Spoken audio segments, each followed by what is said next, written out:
Five Nights at Freddy's is a mascot horror franchise that has been engraved into video game history. With a total of 17 games and who knows how many books, it is still in high regard to this day.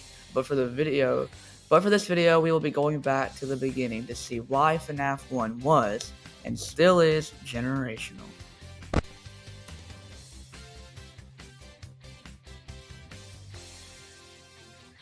So Scott Cawthon, who was a small indie game developer, made a game called Chipper and Sons Lumber Co. It was a poorly received game as many criticized it as people thought that the characters looked like creepy animatronics and that the gameplay was boring.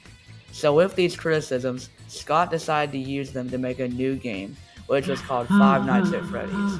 This game released on August 8th, 2014 and didn't gain a whole lot of traction until weeks later when a certain YouTuber, you may have heard of him before, his name is Market Fryer or something along those lines, he released a video onto his channel and it blew up, gaining millions of views, and currently as of making this video has 125 million views.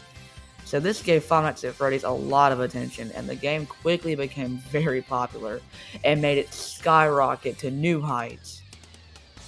Shortly after this, Scott had made a mobile version for the game to help it reach a wider audience, which is actually how I first played FNAF, so there is a soft spot in my heart for the mobile version of FNAF. What made it so popular was its immersive atmosphere and scary animatronic designs, which at that point had never really been seen before in a video game. Its deep and hidden lore is also another thing that made it very popular, as people to this day are still figuring out the lore.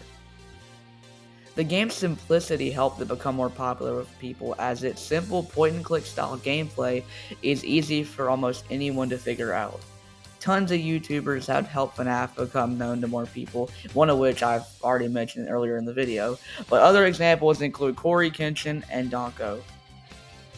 Because of FNAF's success, it has gotten several sequels, but that's for another time, but as it has been over a decade since this game was released. What made it generational is its impact it has had, as it's still one of the most well-known franchises in gaming, and has been able to stay relevant for so long. So, in conclusion, I would say Five Nights at Freddy's 1 was, and still is, generational.